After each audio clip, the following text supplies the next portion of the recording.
My name is Eddie, and I am a therapist working in New Jersey who specializes in stress, anxiety, and trauma.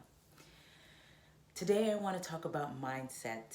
I frequently get requests from people who want to work with me or just go to therapy in general, and they identify I have to change things. Things are not working in my life. I'm unhappy, I'm stressed, I'm anxious all the time, I'm having relationship problems, I'm having relationship issues at work.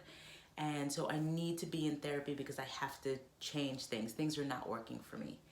And what I find is all of us, we have the best of intentions, but often our mindset keeps us stuck, or it keeps us from really making the change that we know we need to make in order to be happy.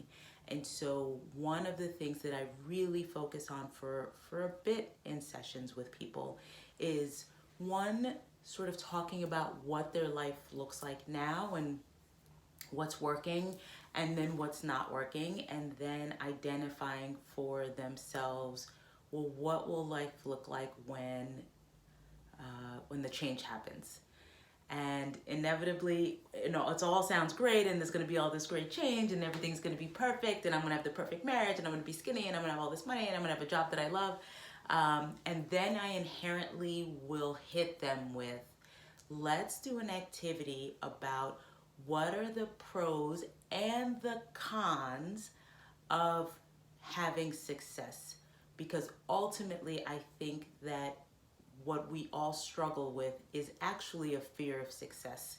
And what I mean by that is that we have these underlying beliefs and these underlying values that have been instilled in us through TV and social media and our own families, that really is what we live with, and that is what is preventing us from moving forward and having the things in our lives that we really want.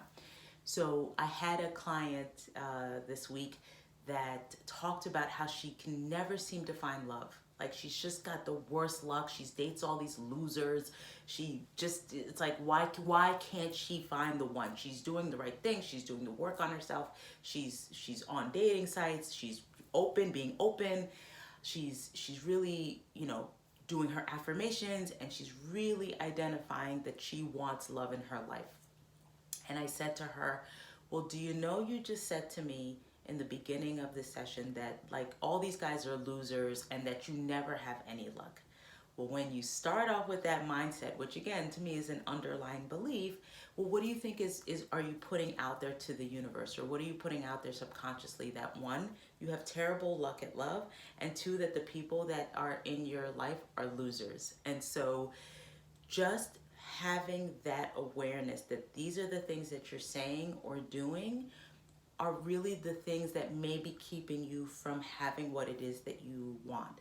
So, for example, I ask for you to try to identify 10 things that are the cons of having the success.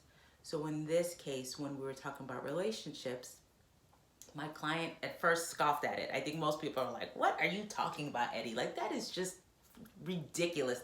It's like the dumbest thing I've ever heard. Who doesn't want love in their life? Like, what? Like, what are you? That's just crazy. And I say to them, listen, let's really sit with this, and let's really identify what may be the cons of having success. And as we talked about it, we started to unfold a lot of things that really she was carrying for a long time. One, she came from a broken home. And so she had this distrust of men. And so therefore she had in her mind that all men will leave you. And if I then find the one, then the one may leave me.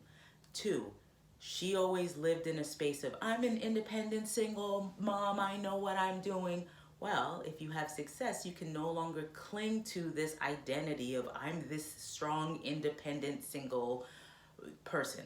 Now you may have to have this identity of actually being in a loving relationship where you're like co-parenting or doing whatever. Third, there was a fear of her group of friends consisted of girls on a Friday night getting together and bitching about like why they were single and how all men were pieces of crap and they weren't the, well, now if you're in a successful and loving relationship, are you going to alienate yourself from your friends, or are you going to be seen differently, and is that going to affect your friend circle? 4, it may mean that your friends don't invite you out anymore because it's like, well, why would such and such want to go out to like drinks with us when she's in this loving relationship? Or part 2, you may not want to go out with your friends because you don't want to hear them complain about how awful men are, and then you have to quote unquote brag about how wonderful your relationship is.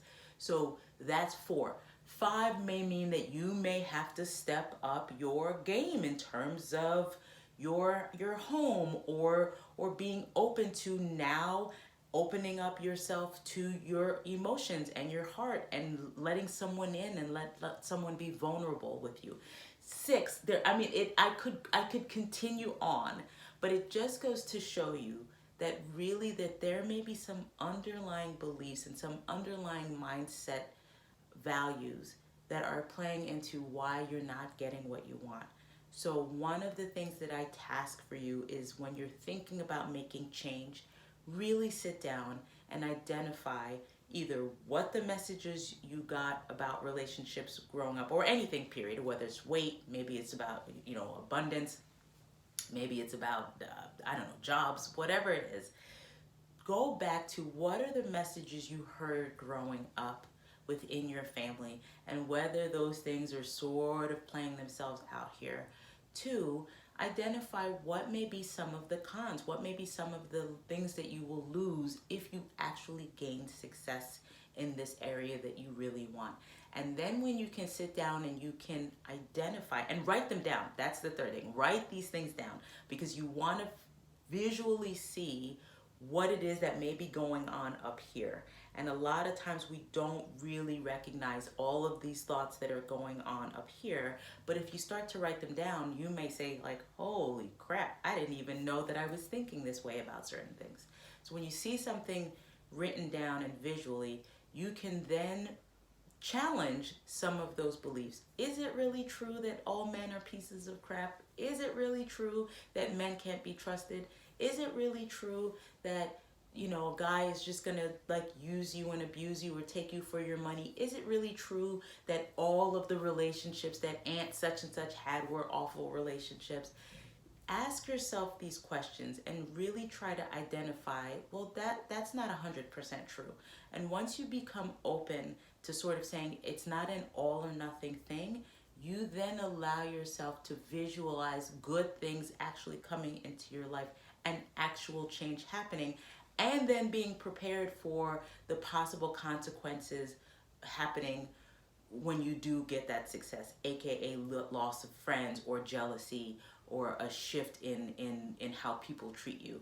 So really focus on those things, and that is one tip that I can offer for you to work on change and work on your mindset.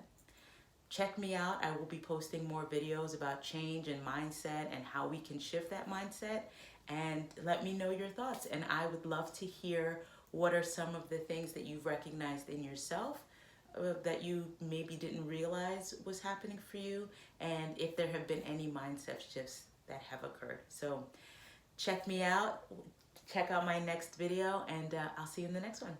Bye.